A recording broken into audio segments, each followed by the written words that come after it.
సహింపలేవని అపోస్తలులు కాకయే తాము అపోస్తలులమని చెప్పుకొని వారిని పరీక్షించి వారు అబద్ధికులని నీవు కనుగొంటివి.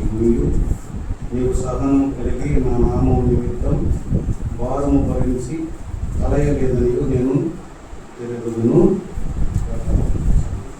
7వ వచనం వరకు ఈ సంఘంను గురించిన సంగతులు కొన్ని విషయాలు అక్కడ కనబడతాయి.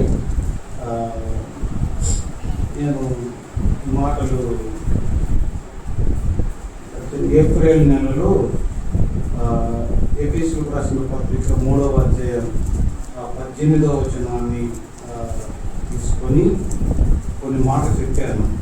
ఏంటంటే ఎఫెసీయులకు రాసిన పత్రిక 3వ అధ్యాయం 18వ వచనంలో మీరు దేవుని సంపూర్ణతయందు పూర్ణులగునట్లుగా అనే మాట కనబడుతుంది. అంటే మనము సంపూర్ణులు కావాలి అనేది దేవుని చిత్తం, దేవుని ఆలోచన.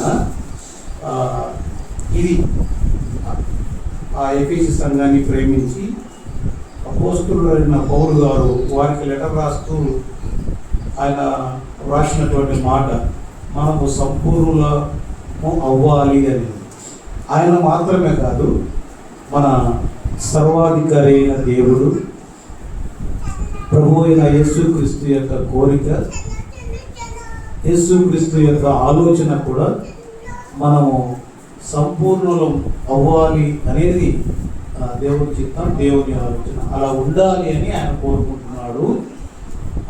ఈ ఎఫెసీ సంఘానికి లెటర్ రాపిస్తూ ఆయన పలికిన మాట చాలా ఒక పెద్ద హెచ్చరిక ఉంది. చాలా గొప్ప హెచ్చరిక, చిన్నది కాదు. ఏమంటే నువ్వు మారు మనసు పొందితేనే సరి, లేని ఎడల నీ యొద్దకు వచ్చి నీ దీపస్తంభం మారు మనసు పొందండి అని చెప్పడం వేరు.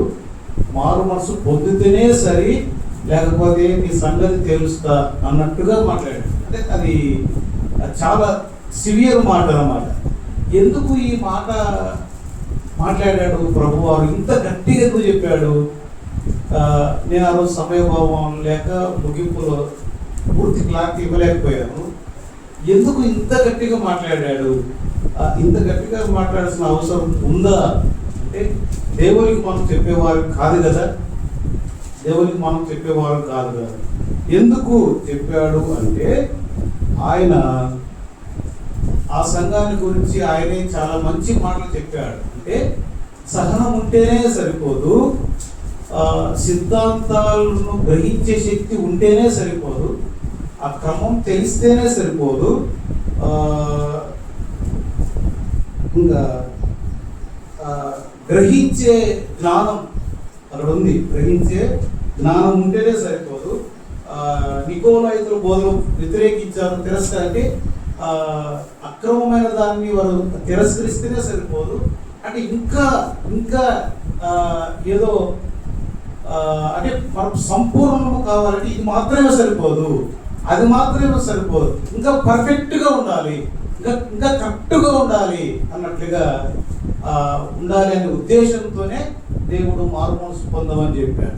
అంటే ఇంత మంచి లక్షణాలు ఉండి, ఇంత మంచి సంఘం అయి ఉండి, ఇంత మంచి బలమైన సాక్ష్యం కలిగిన సంఘం అయి ఉంది, అయినా కానీ ఈ సంఘానికి ఇంత బలంగా వార్నింగ్ ఎందుకు దేవుడు ఇచ్చాడంటే ఒకటే ఒక రీజన్, వారు పర్ఫెక్టెన్స్లోకి రావాలి, ఇంకా సంపూర్ణంగా అవ్వాలి అనే ఉద్దేశంతోనే తప్ప మరొక ఉద్దేశం కాదు అనే మాట ఇక్కడి నుంచే పోయిన నెలలో చెప్పడం జరిగింది. ఏప్రిల్లో, అంతకుముందు మార్చిలో కూడా ఏప్రిల్ రాష్ట్రపతిగా 2:1 మనం వినిన సంగతులను కొట్టుకొని పోకుండా జాగ్రత్త పడుడి అనే సంగతులు మీతో చెప్పడం జరిగింది. ఈరోజు కూడా మీకు సవివరమైన సందేశం కాదు కానీ చిన్న మాట చెప్పడానికే ప్రయత్నం చేస్తాను. అదేంటంటే ఈ సంఘంకి లెటర్ రాస్తూ ఈ సంఘంలో యేసు ప్రభువుని గురించి చెప్పిన మాటలు ఉన్నాయి. కొన్ని 1, 2, 3 విషయాలు చెప్తాను. ఈ పుస్తకం అంతా చదివితే యేసు ప్రభువుని గురించి వందల పేర్లు కనపడతాయి. వందల పేర్లు చెప్పవచ్చు యేసు ప్రభువారు ఎవరు, లేదా యేసు ప్రభువారు ఏమై ఉన్నాడు అని మనము చూస్తే చాలా విషయాలు కనపడతాయి. అందులో మొదటి మాట చూడండి, 1వ వచనంలో 2వ లైన్లో, 7 నక్షత్రములు తమ కుడి చేత పట్టుకొని 7 దీప స్తంభముల మధ్య సంచరించువాడు. ఈ మాట పట్టుకోండి సార్. ఆయన సంచరించువాడు, ఆయన సంచరించువాడు. ఎక్కడ సంచరించాడు, ఎందుకు సంచరించాడు అనే మాట చెప్తాను మీకు. యేసు సంచరించుట అనే అర్థం, దాని అర్థం ఏంటంటే ఒక ప్రదేశం నుండి మరొక ప్రదేశానికి వెళ్ళడం, లేదా ఆ ప్రదేశం నుండి ఈ ప్రదేశానికి, లేదా ఈ చోటు నుండి ఆ చోటుకి, లేదా ఈ దేశం నుండి ఆ దేశానికి ఇట్లా వెళ్తా ఉండడం, లేక తిరుగుతూ ఉండడం. సంచార జీవులు అని అంటారు కొంతమంది కదా, వారు ఒక చోట ఉండరు, ఒక చోట ఉండరు, వారిని సంచార జీవులు అంటారు. కానీ యేసు ప్రభువు సంచారం చేశాడు అని మాత్రమే మనం చెప్పగలం. అందులో నుంచి ఒక 2 విషయాలు చెప్తా చూడండి. మత్తయి సువార్త 9వ అధ్యాయం 35వ వచనాన్ని చదువుకుందాం. మత్తయి సువార్త 9వ అధ్యాయం 35వ వచనం. యేసు వారి సమాజ మందిరములలో బోధించుతూ రాజ్య సువార్త ప్రకటించుతూ ప్రతి విధమైన రోగమును, ప్రతి విధమైన వ్యాధిని స్వస్థపరచుచు సమస్త పట్టణముల యందు గ్రామముల యందు సంచారము చేసెను. మన ప్రభువైన యేసు క్రీస్తు వారు ఇక్కడ సంచారము చేసినట్లుగా చూస్తున్నాం. ఆయన ఎందుకు చేశాడు, ఎక్కడ చేశాడు అంటే, ఆయన ప్రతి విధమైన రోగమును, ప్రతి విధమైన వ్యాధిని బాగు చేయడానికి, స్వస్థపరచడానికి వెళ్ళాడు. తర్వాత సమస్త పట్టణముల యందు గ్రామముల యందు, ఇక్కడ ఒక ప్రత్యేకమైన పదం ఉంది, సమస్త అనే పదం. అంటే ఈ గ్రామం అవసరం లేదులే, ఈ పట్టణం అవసరం లేదులే, ఈ దేశం అవసరం లేదులే అనేది లేదు. ప్రతి పట్టణం, అంటే ఆ రోజున ఆయన యూదయ, సమరయ, గలిలయ దేశాలు మాత్రమే తిరిగాడు. అక్కడ మ్యాక్సిమం ఆయన ఎంత తిరగగలగడో, ఆయన ఎంత చేయగలడో, 3.5 సంవత్సరాల్లో ఆయన చేయగలిగినంత పనిలో ఆయన సంచారం చేస్తూ, సువార్త ప్రకటిస్తూ, అనేకులను బాగుపరుస్తూ, అనేకులను స్వస్థపరచడం కోసం ఆయన సంచారం చేశాడు.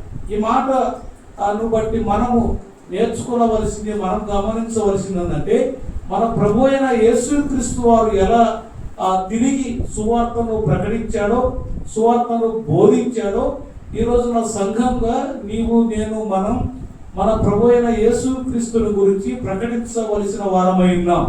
యేసు ప్రభుని గురించి బోధించవలసిన వారమై ఉన్నాం. అంటే యేసు ప్రభువు బోధించిన మాట, మా పరలోక రాజ్యం సమీపించి ఉన్నది, మారు మనసు పొందుడి. యెహోను భక్తుడు కూడా ప్రకటించింది, మారు మనసు పొందుడి, పరలోక రాజ్యం సమీపించి ఉన్నది. ఈ రోజున మనకు కూడా యేసు ప్రభువు చెప్పిన మాట, మార్కు సువార్త 16వ అధ్యాయం 15, 16, 17 వచనాల్లో, మీరు సర్వలోకమునకు వెళ్ళి సర్వ సృష్టికి సువార్తను ప్రకటించుడి. అంటే యేసు ప్రభు ఏదైతే సంఘానికి చెప్పాడో, లేదా ఆయన ఏదైతే చేశాడో తన జీవితంలో, మన జీవితాల్లో, మన బ్రతుకులో కూడా దానిని చేయవలసిన వారమై ఉన్నాం, దానిని మనము నెరవేర్చవలసిన వారమై ఉన్నాం. ఇదిగో ఆయన సంచారం చేసింది ఎందుకు అంటే, సువార్తను ప్రకటించడం కోసం, సువార్తను ప్రకటించడం కోసం.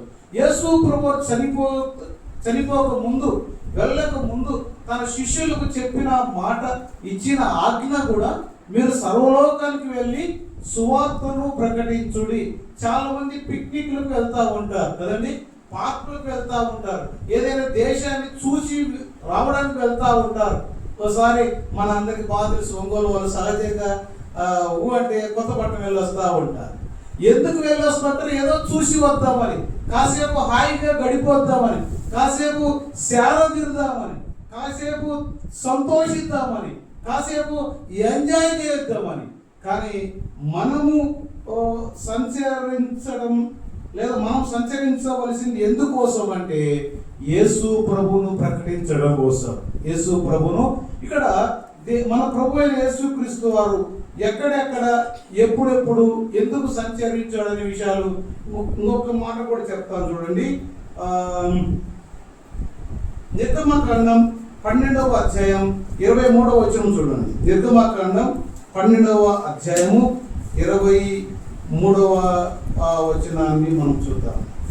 నిర్గమకాండం 12వ అధ్యాయం 23వ వచనంలో ఇంటి ద్వారమును యెహోవా ఐగుప్తీయులను హతము చేయుటకు దేశ సంచారము చేయుచు ద్వార బంధపు పై కమ్ముల మీదను 2 నిలువు కమ్ముల మీదను ఉన్న రక్తమును చూచి యెహోవా ఆ తలుపులను దాటిపోవును, మేము హతము చేయుటకు మీ ఇళ్లలోనికి సంహారకుని రానివ్వడు. ఇక్కడ మనం చూస్తే మన యెహోవా దేవుడు ఆయన ఐగుప్తీయులను హతము చేయుటకు సంచారం చేశాడు. మనకు తెలుసు వారు సరిగ్గా ఇంకా 1 రోజు 2 రోజులు 1 రోజు ముందు వారు ఐగుప్తు నుండి విడుదల పొందడానికి ముందు రోజు లేదా రాత్రి జరిగిన సంభవం ఇది. ఆ రాత్రి అంతకుముందే కొన్ని హెచ్చరికలు చేశారు. ప్రతి ఇంటి గుమ్మల మీద మీరు రక్తాన్ని చిలకరించండి. దేవుడు ఈ దేశం అంతటా పరిశీలిస్తూ గమనిస్తూ ప్రతి వీధిలో వస్తాడు. ఏ గుమ్మముల మీద అయితే ఆ రక్తపు ఆ చెరకలు ఉంటాయో గుర్తులు, ఆ ఇంటిని వదిలిపెట్టేస్తాడు, ఆ ఇంటిని రక్షిస్తాడు. ఏ ఇంటి గుమ్మముల మీద ఆ రక్తము మచ్చలు లేదా ఆ రక్తము చల్లకుండా ఉంటారో ఆ ఇంటిని హతం చేస్తాడు. ఆ ఇంటిలో ఉన్న పెద్ద కుమారుడు వ్యక్తిని చంపివేస్తాడు అనేది ఈ విషయం.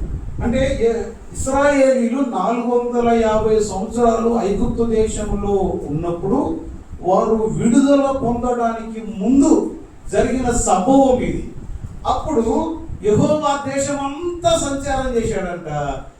ఏ ఇంటి మీద అయితే ఆ రక్తపు గుర్తులు లేవో వారిని హతం చేశాడు. అంటే ఆ ఇంటి అంతటిని కాదు, ఆ పెద్ద కుమారుణ్ణి అక్కడ యేసు దేవుడు చంపివేసినట్టుగా మనం చూస్తున్నాం. అంటే ఒక రకంగా ఇది ఈ రోజున మనకు ఆ రక్తం ఈ రోజున పాప మానవాళి చేసిన పాపం నిమిత్తం వారిని రక్షించడానికి యేసు ప్రభువారు శిలువలో చిందించిన రక్తానికి గుర్తుగా ఉంది. అంటే ఒకే మాట చెప్పాలంటే ప్రభు అయిన యేసుక్రీస్తు రక్తం చేత ఎవరైతే కడగబడరో, ప్రభు అయిన యేసుక్రీస్తు రక్తము చేత ఎవరైతే శుద్ధీకరించబడరో, ప్రభు అయిన యేసుక్రీస్తుని ఎవరైతే నమ్మరో వారు కూడా ఈ రోజున వారు పాపములో చనిపోయిన వారిగా ఉన్నారు. ఆ పాపములోనే ఉన్నారు. ఆ రోజున ఆ ఎర్రని దారము కట్టబడిన రాహాబు గృహం ఎట్లా సేవ్ చేయబడిందో, ఈరోజు ఐగుప్తు దేశంలో ఉన్న ఈ ఎర్రని గుర్తులు కలిగిన ప్రతి గృహం ఎలా కాపాడబడిందో, ఆ ఎర్రని గుర్తు లేని ఆ గృహం వారు చచ్చిపోయినట్లుగా మనం చూస్తున్నాం. అంటే ఒక్క రకంగా దేవుడు అక్కడ సంచారం చేసింది ఎందుకంటే యెహోవాను ఎరుగని వారిని, యెహోవాను నమ్మని వారిని, యెహోవా యందు భయభక్తులు లేని వారిని హతము చేయడానికి సంచరించాడు. మనకు అందరికి తెలిసిన మాట, ఇదిగో ఆయన త్వరగా రాబోతున్నాడు, వారి క్రియల చొప్పున ప్రతి వారికి బహుమానం జీతం నా యొద్ద. ఆయన ఎందుకు రాబోతూ ఉన్నాడంటే నమ్మిన వారిని ఆయనతో తీసుకొని పోవడానికి, నమ్మని వారిని శిక్షించడానికి. ఆ రోజు జరిగింది కూడా అదే. రక్తపు గుర్తు లేని ఇంటి వారిని శిక్షించాడు, రక్తపు గుర్తు కలిగిన వారిని రక్షించాడు. ఈ రోజున ఈ మాటలు వింటున్న ప్రజలారా, దేవుని బిడ్డలారా, మనము యేసుక్రీస్తు రక్తం చేత కడగబడ్డామా? యేసుక్రీస్తు రక్తంలో మనం శుద్ధి చేయబడితే మనము రక్షించబడతాం, ఆయనతో లేపబడతాం, ఆయనతో కొనుక్కోబడతాం. ఒకవేళ ఆ అనుభవం లేకపోతే, ఇదిగో ఐగుప్తు దేశంలో వారు ఎట్లా సంహరించబడ్డారో, వారు ఎలా హతం చేయబడ్డారో, వారు ఎలా చనిపోయారో, మనము కూడా రెండవ మరణం పొందుతాం. ప్రకటన గ్రంథం చెప్పిన వారిన మాట, రెండవ మరణం అగ్నిగుండం. కాబట్టి ఈ మాటలు వినుచూ ఉండగా ఆయన సువార్త ప్రకటించడానికి మాత్రమే కాదు సంచారం చేసింది, ఆయనను నమ్మని వారిని, ఆయనను గుర్తి ఎరగని వారిని శిక్షించడానికి కూడా సంచరిస్తున్నాడు. ఈ మాట గుర్తు పెట్టుకుంటే మనం ఖచ్చితంగా భయము నొంది పాపం చేయకుండా ప్రభు అయిన యేసుక్రీస్తును నమ్మి ఆయన కాడి కిందికి రాకుండా ఉండలేం. ఇంకా మనసును కఠినం చేసుకొని ఆ దేవుడు కరుణామయుడులే, దేవుడు దయామయుడులే అని అనుకొని చాలా మంది చాలా ఈజీగా తీసుకుంటున్నారు దేవుని మాటలను, దేవుని హెచ్చరికలను. ప్రియులారా, ఇంకొక మాట కూడా చెప్తాను. ఆయన ఎందుకు ఎక్కడ సంచరించాడు అనే మాట చూడండి. బైబిల్ గ్రంథంలో నుండి 2వ దినవృత్తాంతముల గ్రంథం 16వ అధ్యాయం 9వ వచనం. 2వ దినవృత్తాంతముల గ్రంథం 16వ అధ్యాయం 9వ వచనములో ఒక మాట రాయబడింది, చూద్దాం. ఆయన ఎడల యథార్థ హృదయము గలవారిని బలపరచుటకై యెహోవా కను దృష్టి లోకమందంతటా సంచారము చేస్తూ ఉన్నది. ఇక్కడ దేవుడి దృష్టి చూస్తా ఉందని రాయబడలేదు, ఇక్కడ సంచారం చేస్తా ఉందని రాశారు. ట్రాన్స్లేషన్లో ఏముందో నేను చూద్దాం అనుకున్నా, అది కుదరలేదు. మొత్తం మీద అంటే ఆయన కన్ను సంచారం చేసిన రాయబడింది. కన్ను అంటే దేవుడు ఆయన ఈ లోకం అంతటి పరిశీలించి చూస్తూ ఉన్నాడు, గమనిస్తూ ఉన్నాడు. ఆయన ఒకసారి ఆదికాండము మనం చూడగలం. దేవుడు భూలోకమును వైపు తేరి చూడగా భూలోకమంతా అదే విధానంలో దేవుడు భూలోకం వైపు చూస్తూ ఉన్నాడు, తేరి చూస్తూ ఉన్నాడు, సంచారం చేస్తూ ఉన్నాడు. ఎందుకు అంటే ఆయన యందు ఎవరైనా భయభక్తులు కలిగిన వారు ఉన్నారేమో, ఆయన ఎడల యథార్థ హృదయం కలిగిన వారై నడుచుకుంటున్న వారు ఎవరైనా ఉన్నారేమో. ఇది ఊజు దేశంలో యోబు ఉన్నట్లుగా, జీవించినట్లుగా, బ్రతికించినట్లుగా అలా ఉంటే వారిని బలపరుద్దాం, వారికి సహకరిద్దాం అనే ఉద్దేశంతో దేవుడు అక్కడ సంచారం చేస్తున్నట్లుగా చూస్తున్నాం. ప్రియులారా, ఈ రోజున నీవు నేను యథార్థంగా జీవించగలిగితే, మనం ఆయన యందు భయభక్తులు కలిగి జీవించగలిగితే, ఆయన మనల్ని బలపరచడానికి సిద్ధంగా ఉన్నాడు.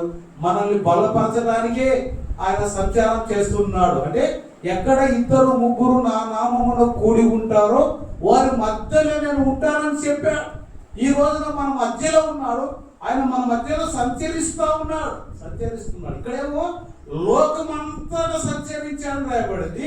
ఇందాక నిర్గమకాండంలో ఐగుప్తు దేశంలో సంచరించాడనండి. మత్తయి సువార్తను చదువుకుని ప్రతి గ్రామం, ప్రతి పట్టణంలో సంచరించాడని. అంటే ఆయన తిరగని చోటు, సంచారం చేయని చోటు, ప్లేసు, గ్రామం, పట్టణం, వీధి, ఇల్లు ఏదీ లేదు. ఈ రోజున ఆయన మన మధ్యలో భౌతికంగా లేకపోవచ్చు కానీ ఆత్మస్వరూపిగా మన మధ్యలో ఉన్నాడు, మన మధ్యలో సంచరిస్తున్నాడు. ఈ రోజున తన సేవకుల ద్వారా సువార్తను ప్రకటిస్తున్నాడు. ఆయన ఆత్మస్వరూపిగా ఉంటూ మనల్ని బలపరుస్తున్నాడు. యథార్థ హృదయం కలిగిన వారిని, ఎవరైతే నమ్మలేదో వారిని శిక్షించడానికి త్వరలో రాబోతూ ఉన్నాడు. ఈ ఎఫెసీ సంఘానికి లెటర్ రాస్తూ చాలా విషయాలు రాస్తూ అందులో యేసు ప్రభువుని గురించి ఇంట్రొడ్యూస్ చెప్తున్న మాట ఆయన సంచరించువాడు.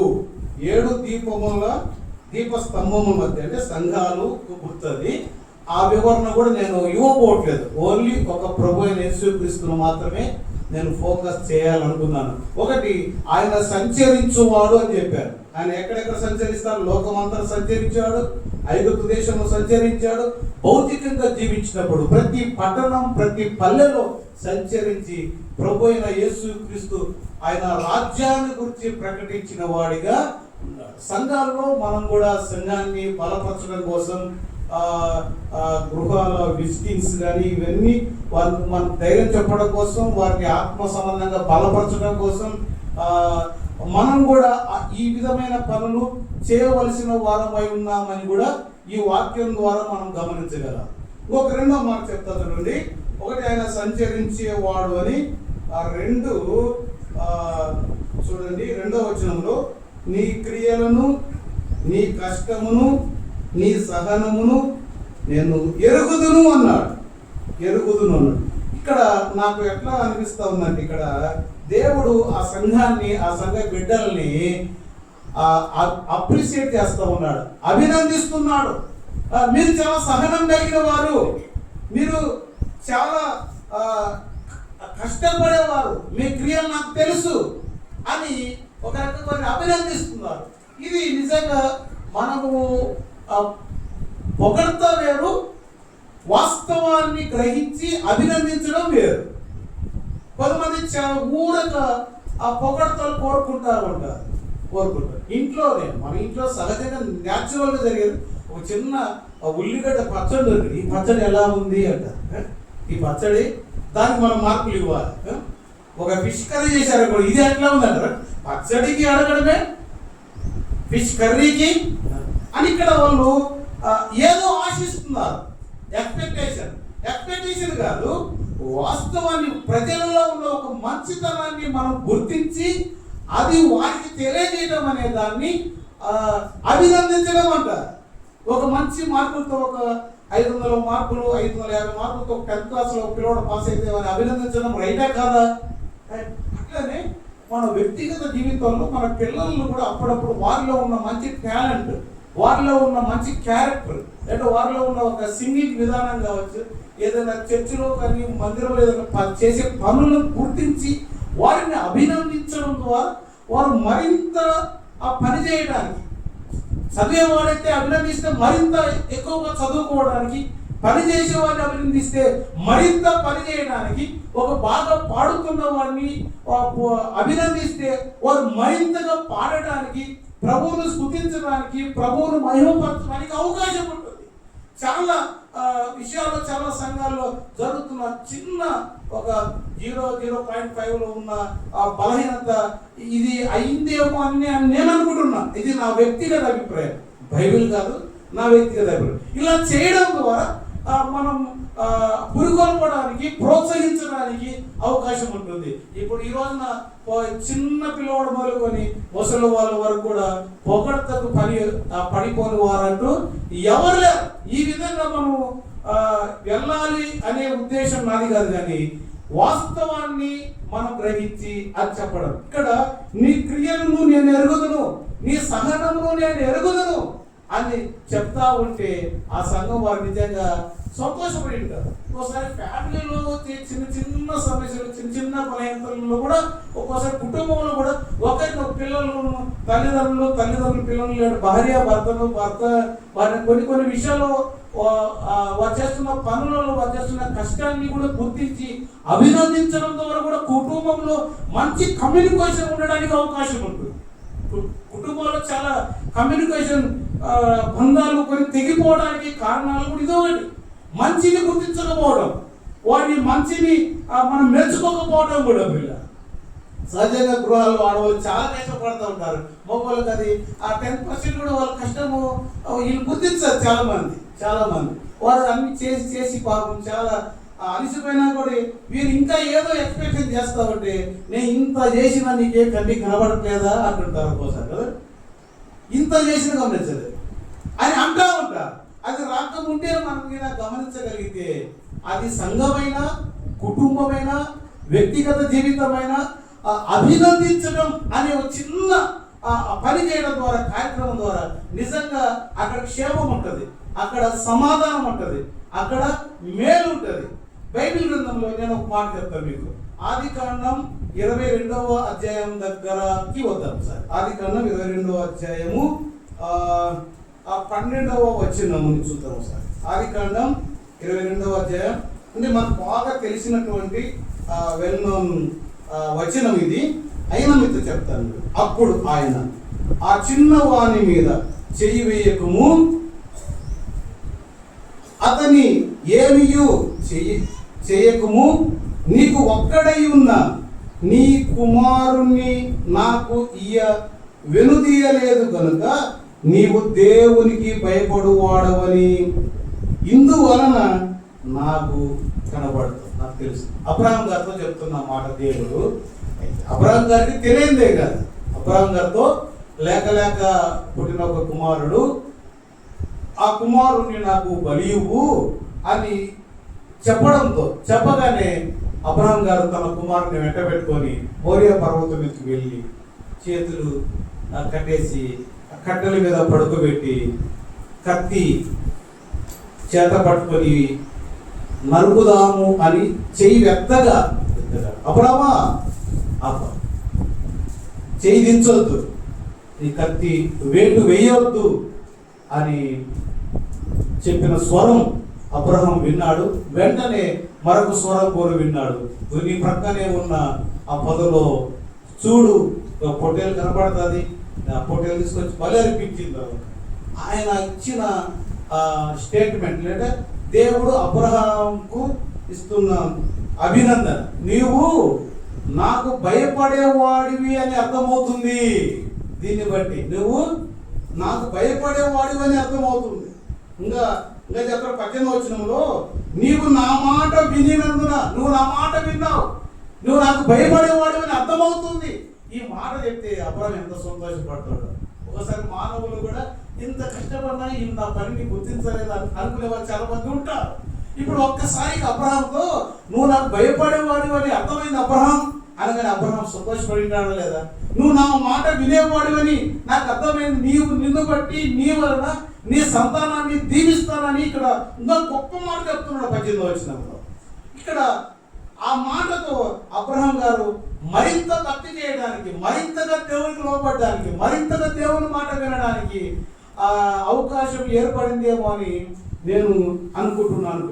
ఇంకా బైబిల్ గ్రంథంలో చాలా మందిని దేవుడు అప్రిసియేట్ చేసినట్టుగా మనం చూడగలం. మోషేను పట్టుకొని ఇదిగో ఈయన భూలోకమంలో మిక్కిలి సాత్వికుడు అని చెప్పుకుంటాం. మన జీవితాల్లో ఆ కుటుంబంలో ఈ మాటను ఖచ్చితంగా మనం చిన్నగా అమలు చేయగలిగితే చాలా సమస్యలకు పరిష్కారం వస్తాయి. కొన్ని విషయాల్లో అభినందించాలి, కొన్ని విషయాల్లో అభినందించగలరు. అభినందన వ్యక్తి కోరుకోకూడదు, అభినందన పొరుగు వారి నుంచి రావాలి ఇంట్లో నుంచి, అంతేగాని మనం కోరుకోకూడదు. ఇది ఇందులో యేసు ప్రభు వారి గురించి రెండవ మాటగా నేను చెప్పాలనుకున్నాను. యేసు ప్రభు ఎలా ఉన్నాడు ఇక్కడ? ఆ సంఘాన్ని అభినందిస్తున్న వాడిగా ఉన్నాడు. అక్కడ ఆ సంఘములో సంచరిస్తున్న వాడిగా కనబడుతున్నాడు. ఇప్పుడు ఇంకొక మాట చెప్తా చూడండి. 5వ వచనం 3వ లైన్ చూడండి, 3 లేదా 4. అట్లు చేసి నీవు మారు మనసు పొందితేనే సరి, లేని ఎడల నేను నీ యొద్దకు వచ్చి నీ దీపస్తంభమును దాని చోట నుండి తీసివేస్తాను, ఆర్పివేస్తాను అంటున్నాడు. ఇందులో యేసు ప్రభువు ఎలా కనబడుతున్నాడంటే హెచ్చరిస్తున్నవాడిగా,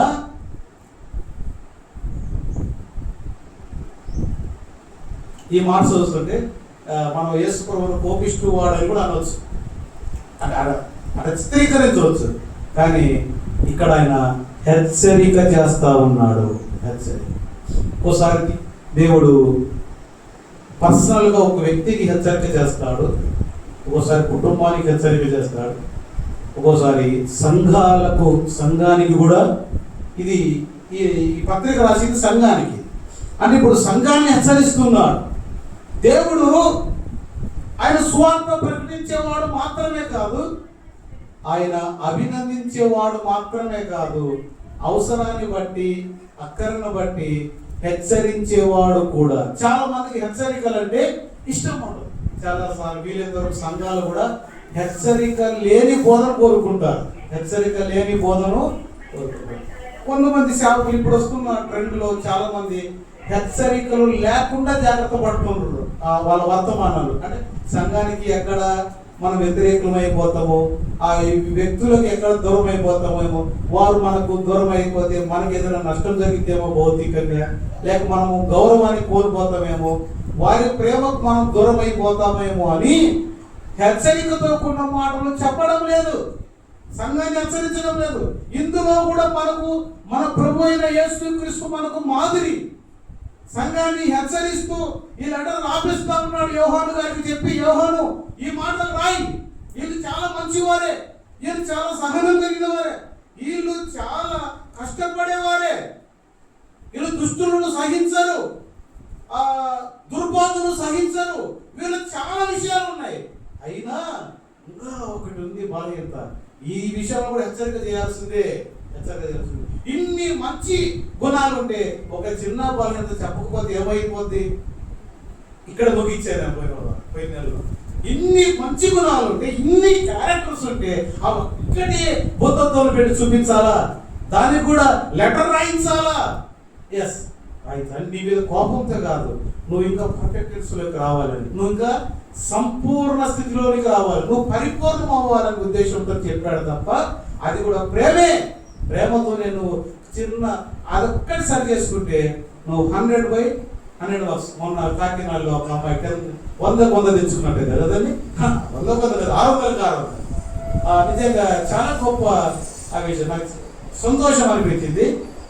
అట్లానే దేవుడు కూడా మన ఎడల ఆ రేంజ్లో ఆయన ఎక్స్పెక్టేషన్ చేస్తున్నామట. ఆ విధంగా ఉండాలని దేవుడు కోరుకుంటూ ఈ హెచ్చరిక చేశాడు. కానీ లేకపోతే ఈ సంఘం మీద ఆయన ఆయాసం, ఈ సంఘం మీద ఆయన కోపం ఏమి లేదు. ఈ నాలో ఇన్ని మంచి ఉంటే ఈ మంచి పట్టించుకోలేదు, కానీ ఈ బలహీనత ఎత్తు చూపించారని అనేవారు ఉంటారు కదండి. ఒకవేళ ఈ సంఘం వారు కూడా ఆ రోజున ఆ సంఘానికి పత్రిక చేరినప్పుడు వాళ్ళు అనుకున్నారేమో, మనకేం తెలుసు, అనుకున్నారేమో తెలియదు. కానీ ఏదేమైనా దేవుడు మనల్ని ప్రేమించే గద్దిస్తాడు, తను ప్రేమించే వారిని గద్దిస్తాడు, శిక్షిస్తాడు. ఇందులో ఒక మాట కూడా చెప్తా చూడండి. హెచ్చరికలు ఈరోజు సంఘానికి, సమాజానికి దేవుడు ఇస్తున్న హెచ్చరిక. అపోస్తుల కార్యముల గ్రంథం 2వ అధ్యాయం 40వ వచనం చూద్దాం. అపోస్తుల కార్యముల గ్రంథం 2వ అధ్యాయము 40వ వచనము చూద్దాం. ఇంకను అనేక విధములైన మాటలతో సాక్ష్యం ఇచ్చి మీరు మూర్ఖులకు ఈ తరము వారికి వేరై రక్షణ పొందుడి. ఇక్కడ సేవకుడు ఈ మాట చెప్తుంది ఎవరంటే పేతురు. యేసు ప్రభువును సిలువ వేసి చంపేశారు, పాతి పెట్టారు, ఇంకా ఆయన పని అయిపోయింది అనుకుంటున్నారు. కానీ ఆయన తిరిగి లేచాడు అని వచ్చి ఏ ఊర్లో అయితే, ఏ సెంటర్లో అయితే ఆయన కొట్టారో, ఏ గ్రామంలో అయితే ఆయన సిలువ వేశారో అదే ఊరికి, అదే సెంటర్కి వచ్చి అంతకుముందు ఈయన భయపడి ఈయన ఎవరో నాకు తెలియదు, అమ్మతోడు నాకు తెలియదు, నాన్నతోడు నాకు తెలియదు అని చెప్పిన పేతురే ఏ యేసు ప్రభువునైతే మీరు సిలువ వేశారో, ఏ యేసు ప్రభువుని సిలువ మోపించారో, ఏ యేసు ప్రభువునైతే మీరు సిలువలో వేలాడదీశారో, కొట్టారో, చంపారో, ఏ యేసు ప్రభువునైతే మీరు తీసేసి అక్కడ సమాధి చేశారో ఆ యేసు ప్రభు నేడు సజీవుడు, ఆయన లేచి ఉన్నాడు, వచ్చి చూడండి అని ధైర్యంగా యేసు ప్రభువుని గురించి బోధించాడు. బోధిస్తే వెంటనే 37వ వచనంలో వారు హృదయంలో నొచ్చుకొని, అయ్యా మేము ఏం చేయాలి? ఆయన అప్పటిదాకా మేము ఈ ప్రభువును గుర్తించలేదు, గమనించలేదు, దేవుడు అనుకోలేదు, మా బుద్ధి పొరపాటే, మా తప్పైపోయింది, ఏం చేయాలంటే అప్పుడు చెప్తున్న మాట, మీరు మారుమనసు పొందండి, బాప్తిస్మం పొందండి, అప్పుడు మీరు పరిశుద్ధాత్మను పొందుతారు అనే మాటలు ఇంకా చెప్తూ 40వ వచనం దగ్గరికి వచ్చేసరికి ఇంకా కొద్దిగా స్ట్రాంగ్ గా చెప్తున్నాడు. 37లో చెప్పాడు ఆల్రెడీగా, 38లో మీరు మారు మనసు పొందండి, పాప క్షమాపణ నిమిత్తం బాప్తిస్మం పొందని చెప్పి అయిపోయింది. కానీ మళ్ళా ఒక 2 వచనాల తర్వాత ఈ మూర్ఖులకు తరం వారికి మీరు వేరే రక్షణ పొందండి. అంటే ఈ లోకముకి దేవునికి సంబంధం, వెలుగుకు చీకటికి పొత్తు లేదు, ఈ వారికి వేరుగా జీవించండి, ప్రత్యేకంగా ఉండండి. దేవుడు కూడా మనల్ని ప్రత్యేకంగానే చేశాడు, ప్రత్యేక పరిచాడు. ఈ లోకములో నుండి వేరుపరిచి మనల్ని ఆయన సొత్తైన ప్రజలుగా చేసుకున్నాడని పేతురు పత్రికలో వ్రాయబడింది కదా, ఆయన కదా రాసింది. ఆయన చెప్తున్న మాట, వేరై జీవించండి, వేరై రక్షణ పొందండి 4వ వచనములో అని హెచ్చరించెను. ఈ రోజున మనకు లేక సంఘానికి, ఇక ఈ ప్రపంచానికి దేవుడు ఇస్తున్న హెచ్చరిక, దేవుడు చెప్తున్న మాట. మత్తయి సువార్త 11:28లో ఒక పిలుపు ఉంటుంది, ప్రయాసపడి భారం మోసుకొనిచున్న సమస్తమైన వారులారా నా యొద్దకు రండి అనేది ఇది పిలుపు. ఇక్కడ హెచ్చరిక ఉంది, ఖచ్చితంగా ఈ లోకానికి వేరై ఈ మూర్ఖులకు తరానికి దూరమై మీరు రక్షణ పొందండి అని హెచ్చరిక ఇస్తున్నాడు పిల్లలు. ఈ హెచ్చరిక ఇది మన కోసమే. మనం ఖచ్చితంగా మూర్ఖులకు తరం వారికి దూరంగా ఉండాలి. మనము రకరకాల స్నేహాలు కలిగి ఉంటాం, రకరకాల వ్యక్తులతో సంబంధాలు కలిగి ఉంటాం. స్నేహాలు సంబంధాలు ఈ లోకములో ఉంటాయి. ఎండ వాన చలి వేడి ఎట్లనో ఈ లోకములు ఉంటాయి. అవన్నీ ఎంతవరకు అవసరం, ఎప్పుడు అవసరం, ఏమి అవసరం, ఎలా అవసరం అని గమనించి దానికి తగ్గట్టుగా మనం ముందుకు వెళ్ళాలి. ఇంకా ఎక్కడెక్కడ ఇంకా ఏమేమి హెచ్చరికలు ఇచ్చాడో దేవుడు మనం చూద్దాం. చూడండి ఒకసారి. ఇదే అపోస్తలుల కార్యముల గ్రంథం 11వ అధ్యాయము 23వ వచనాన్ని చదువుదాం.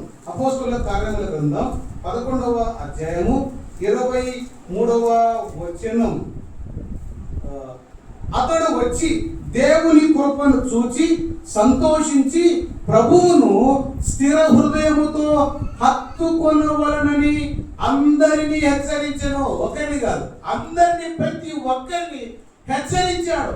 ఎందుకు హెచ్చరించాడంటే ప్రభువును హత్తుకొని జీవించండి అంతే. అక్కడేమో మారు మనసు పొందమని హెచ్చరించాడు, ఇక్కడేమో ప్రభువును హత్తుకొని. అతను హత్తుకున్న రూతు దీవించబడిందా లేదా? ఆమె కూడా విడుదల పొందింది, ఆమె ధన్యురాలైంది. ఆ ఊరికి ఆమె కూడా ఒక అమ్మగారు అయిపోయింది, యజమానురాలు అయిపోయింది. అట్లా ఈ రోజున నీవు నేను మనం వేటిని కలిగి ఉన్నాం, వేటిని హత్తుకుంటున్నాం. మనం ప్రభువును మనం హత్తుకొని ఉన్న వాటిని పోల్చి చూస్తే ప్రభువును మనం విడిచిపెట్టిన వారిగా ఉన్నామేమో, లేదా ప్రభువును అంటనట్టుగా ముట్టినట్టుగా కలిగి ఉన్నామేమో అని అనిపిస్తా ఉంది. అందుకే ఇక్కడ ఒక గొప్ప హెచ్చరిక చేస్తున్నాడు, మీరు ప్రభువును హత్తుకొని ఉండండి. 2వ రాజుల గ్రంథం 18వ అధ్యాయంలో హిజ్కియా రాజు యెహోవాను హత్తుకొనెను అనే మాట ఉంది. హత్తుకొనెను గనుక కావున యెహోవా అతనికి తోడుగా ఉండేది అంతే. అతను వెళ్ళిన చోటనల్లా జయం పొందాడని రాయబడింది. అంటే మన ప్రభు అయిన యేసు క్రీస్తును హత్తుకొని ఉండడం ద్వారా ఉంటే మనకు ఆయన తోడుగా ఉంటాడు, మనకు జయమునిస్తాడు. అంటే జయం మన పాపం మీద జయం, ఈ శరీర కోరికల మీద జయం, ఈ లోకం మీద జయం. ఈ జయము లేని వారిగా ప్రజలు కనబడతా ఉన్నారు ప్రియులారా. ఇక్కడ మన ప్రభు అయిన యేసుక్రీస్తు వారు హెచ్చరిస్తున్నవాడిగా ఉన్నాడు. ఆ హెచ్చరికలు ఏమిటంటే, 1 మారు మనసు పొందాలి అనే హెచ్చరిక, 2 మనము ప్రభు అయిన యేసుక్రీస్తును హత్తుకొని జీవించాలి అనే హెచ్చరిక. పోయినసారి నేను మార్చి నెలలో చెప్పిన మాట చదువు ఒకసారి. హెబ్రీ 2:1లో మీరు వినిన సంగతులను విడిచి కొట్టుకొని పోకుండా, అంటే సంఘములో ఏ బోధ అయితే బోధిస్తున్నారో, ఏ మాట అయితే చెప్తా ఉన్నారో అవన్నీ మనం కొట్టుకొని పోకుండా ఆ విషయాల్లో, అంటే వాక్యం విషయంలో జాగ్రత్త కలిగి ఉండమని దేవుడు హెచ్చరిస్తున్నాడు. హెబ్రీయులకు రాసిన పత్రికలో దాదాపుగా 5 హెచ్చరికలు కనబడతాయి, 5 రకాల హెచ్చరికలు. అవి నేనేం చెప్పుకోవట్లేదు, నాకు 40 minutes టైం అయిపోయింది. అది ఎక్కడైపోయిందో తెలియదు. ఇక్కడ అంటే వాక్యాన్ని మనం పట్టుకొని ఉండాలి అనేది దీని ఉద్దేశం. అంటే వినిన సంగతులు కొట్టుకొని పోకుండా జరగదు. ఆ రోజు మనం ఏమేమి విన్నాం, దేవుడు ఏమేమి బోధిస్తున్నాడు అనే సంగతులు చాలా విషయాలు చెప్పాము అప్పుడు. అంటే ఈ మాటలు ఈ ఎఫెసీ సంఘాన్ని చెప్తున్న మాట, ఎఫెసీ సంఘాన్ని చెప్తున్న మాట చాలా చెప్పాడు కదా. చాలా విషయాలు చెప్పాడు. వారు చెప్పిన మాట ఏంటంటే, నీ అయినను 4వ వచనం, అయినను మొదట నీకుండిన ప్రేమను నీవు, ఇది వీరికి ఇస్తున్న హెచ్చరిక. ప్రేమ కోల్పోయావు, ప్రేమలో కొద్దిగా లూజ్ అయిపోయావు, ఆ ప్రేమను మళ్ళా కట్టి మళ్ళా కలిగి ఉండు. ఈ సంఘానికి ఇస్తున్న హెచ్చరిక, దేవుడు నీకు నాకు ఇస్తున్న హెచ్చరిక ఏంటో, సంఘానికి ఇస్తున్న హెచ్చరిక ఏంటో గమనిద్దాం. ఈ విషయాలు సవరించుకుంటే, సరి చేసుకుంటే మేలు. ఆయన హెచ్చరిక చాలా చాలా కటువుగా, చాలా గట్టిగా ఉందని ముందే హెచ్చరించారు. మారు మనసు పొందితేనే సరి, లేకపోతే అనే మాట ఆయన వాడాడు. అంటే ఈ ఖచ్చితంగా హెచ్చరికలు మనము జాగ్రత్తగా పాటించవలసిందే, తీసుకోవాల్సిందే. ఇశ్రాయేలుకు ఒక మాట చెప్పాడు. ద్వితీయోపదేశకాండము 4వ అధ్యాయం 19వ వచనంలో చూడండి ఒకసారి. ద్వితీయోపదేశకాండం 4వ అధ్యాయం 19వ వచనములో, సూర్యచంద్ర నక్షత్రములైన ఆకాశ సైన్యమును చూచి మరలు కొల్పబడి నీ దేవుడైన యెహోవా సర్వాకాశం క్రిందనున్న సమస్త ప్రజల కొరకు పంచిపెట్టిన వాటికి నమస్కరించి వాటిని పూజింపకుండా ఉండునట్లు జాగ్రత్త పడుడి. అంటే మీరు ఎక్కడైనా విగ్రహారాధికులుగా మారిపోకుండా జాగ్రత్త పడండి. ఏ విషయంలో అయితే దేవుడు హెచ్చరించాడో ఆ విషయంలో వారు కేర్ తీసుకోలేదు, వారు జాగ్రత్త పడలేదు కాబట్టి వారు పాపంలో పడిపోయారు, విగ్రహారాధనలో పడిపోయారు, విగ్రహారాధికులుగా మారారు. ఎట్లా అంటే నిర్గమకాండ 32వ అధ్యాయంలో వారు ఆ పోత విగ్రహాన్ని చేపించుకొని, ఈ దేవతే మనల్ని విడిపించాడు, ఈ దేవతే మనల్ని నడిపించింది, ఈ దేవతే మనకు తోడుగా ఉంది, ఆ మోషే అని వాడు ఏమైపోయాడో మనకు తెలియదు. షావుకుని లెక్క చేయని స్థితికి వచ్చేసారు. ప్రజలు ఇక్కడ విగ్రహారాధన ప్రారంభించారు, విగ్రహారాధనలో పడిపోయారు. కారణం, దేవుడు ద్వితీయోపదేశకాండంలో హెచ్చరించాడు, ఆ హెచ్చరికను వారు కేర్ చేయలేదు, వారి హెచ్చరికను తీసుకోలేదు, హెచ్చరిక విషయంలో వారు జాగ్రత్త పడలేదు. ఈ రోజున కుటుంబ విషయంలో అయినా సరే, మన వ్యక్తిగత జీవితంలో అయినా సరే, మనం రోడ్డు అప్పుడు వెళ్తా ఉంటే, ఈ రోడ్లు ఇక్కడ 60 స్పీడ్ మాత్రమే వెళ్ళండి, ఈ రోడ్లు ఇక్కడ 100 స్పీడ్ మాత్రమే వెళ్ళండి, ఈ రోడ్లు ఇక్కడ 40 స్పీడ్ మాత్రమే వెళ్ళండి అంటుంటారు. 40 వెళ్ళమంటారు, 100 వెళ్తే ఆ బోర్డు పెట్టింది ఎందుకు?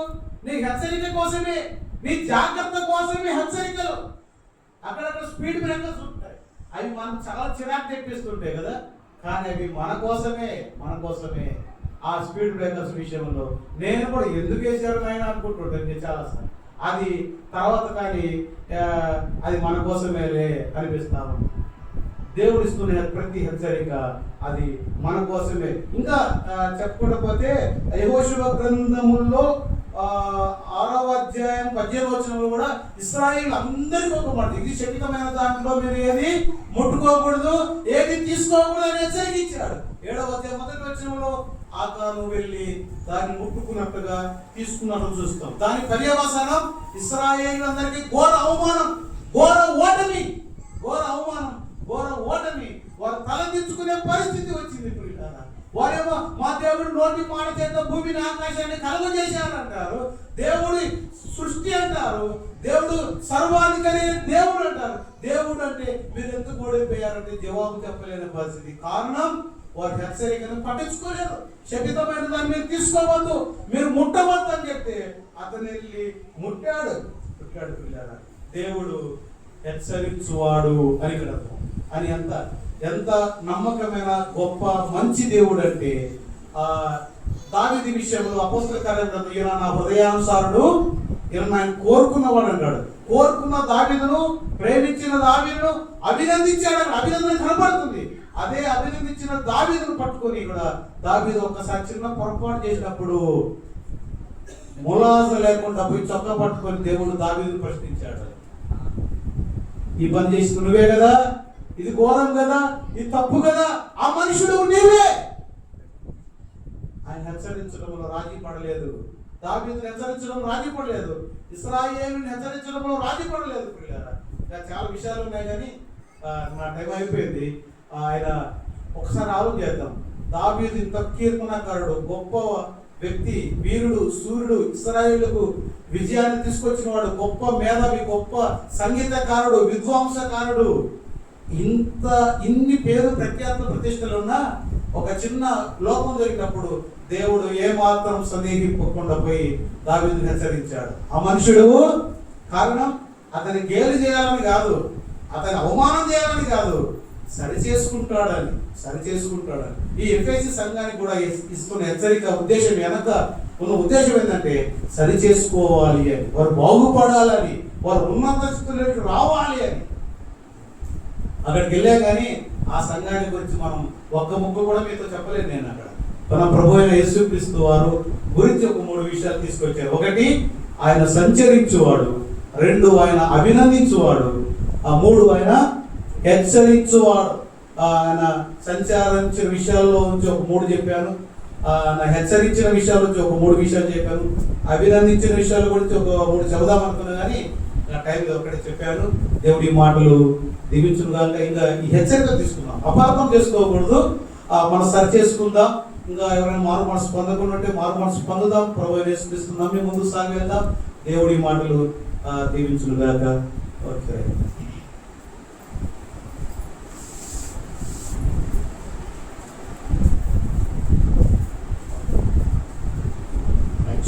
చిన్న కేక్ కటింగ్ ప్రోగ్రామ్ ఉంది. జెన్నీ బర్త్డే జనవరి 19th, మే 19th అయింది. లాస్ట్ వీక్ రావడానికి ట్రై చేసాం కానీ సో ప్రేయర్ తర్వాత చిన్న కేక్ కటింగ్ ఉంటుంది. మరి దేవుడు ముగ్గురు కూడా పాస్ అయ్యి నెక్స్ట్ లెవెల్కి హామీ చేసిన జెన్నీ ముగ్గురు కూడా నెక్స్ట్ ఎడ్యుకేషన్ చిన్న కేక్ కటింగ్ ఉంటుంది. మంచి వర్తమానం అనిపిస్తుంది. మనకి వర్తమానం గుర్తుంటే ఎంబీఏలో చదువుకుంటూ గుర్తొచ్చింది. Every leader should be available, అంటే సంచారం చేసేవాడు అవైలబుల్. 2ది అప్రిషియేట్ చేయాలి, అభినందించాలి. 3వది అడ్మానిష్, హెచ్చరించాలి. 3 ఏళ్ళు గుర్తొచ్చినాయి నాకు. Our Lord Jesus Christ is available, మన మధ్యలో సంచరిస్తున్నాడు సువార్త చెప్పడానికి, అలాగే యథార్థవంతులను బలపరచడానికి, తీర్పు తీర్చడానికి దేవుడు సంచరిస్తున్నాడు. అప్రిషియేట్, దేవుడు మనము అప్రిషియేట్ చేసేవాడుగా ఉన్నాడు. మనం కూడా అప్రిషియేట్ చేయాలి. అలాగే అడ్మానిష్, మనం కూడా హెచ్చరించాలి భక్తులు ఉన్న వారిని. ఇవన్నీ మరి మన ప్రభు యేసుక్రీస్తులో ఉన్న క్వాలిటీస్ అన్న చక్కగా చెప్పాడు. ఆ విధంగా మనం వాటిని అమర్చుకొని దేవుడు మనల్ని బలపరచాలి. చిన్న ప్రార్థన చేసుకుందాం.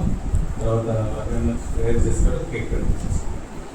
సర్వాధికారి దేవం, చక్కని వర్తమానం వినడానికి చేస్తున్నాం. సంచరించే దేవుడు సువార్త ప్రకటించడానికి, మనసు సర్వి చేయడానికి మనుషులకు సంచరిస్తున్నారు. బలపరచడానికి, ఇంకా మరి తీర్పు తీర్చడానికి సంచరించే దేవుడు ప్రకటిస్తున్నాం. మన్నించండి, బలపరచండి. అలాగే మీరు ఇతరులను అభినందించేవారు, మేము కూడా అభినందించేవారు ఉండడానికి సాయం చేయండి. మీ యొక్క హెచ్చరికలను పొందుకొని మేము కూడా ఇతరులను హెచ్చరించేవారుగా మిమ్మల్ని మాదిరిగా కలిగి సాయం చేయండి, బలపరచండి. మా అందరి జీవితాల్లో చేసింది అన్నింటిని బట్టి తీసుకోవటాలు చేయవచ్చు. ప్రతి ఒక్కరిని బట్టి ఉన్న అక్కర్లన్నింటినీ బట్టి ప్రార్థన చేస్తున్నాం. మీరు తీర్చి నడిపించేవాడు స్తోత్రాలు తెలుస్తున్నాం. మరి మీటింగ్స్ ఉన్నాయి మా ముందు, అలాగే ఎవరు ఉన్నారు. ప్రతి ఒక్కరిని బలపరచండి. మీ కార్యాలు ఇంకా గొప్పగా ఇంకా ఇక్కడ చూడాలని సాయం చేయండి. సెల్ఫ్ ఎక్స్టెన్షన్ విషయంలో కూడా సాయం చేయండి. మరి అనేక మంది ఈ యొక్క ప్రదేశం ఆశ్రయించి నా మనకి మాత్రం సంస్థను జరిగించడానికి మీరే బలపరిచే దేవుడు. మమ్మల్ని చేతికి అప్పగిస్తున్నాం. మేము నడిపించండి, మేము తిరిగి కలుసుకుంటాం, నడిపించుకోండి. రక్షకుడు విమోచకుడు నేర్పిస్తున్నాం. ప్రార్థించుకుంటున్నాం తండ్రి.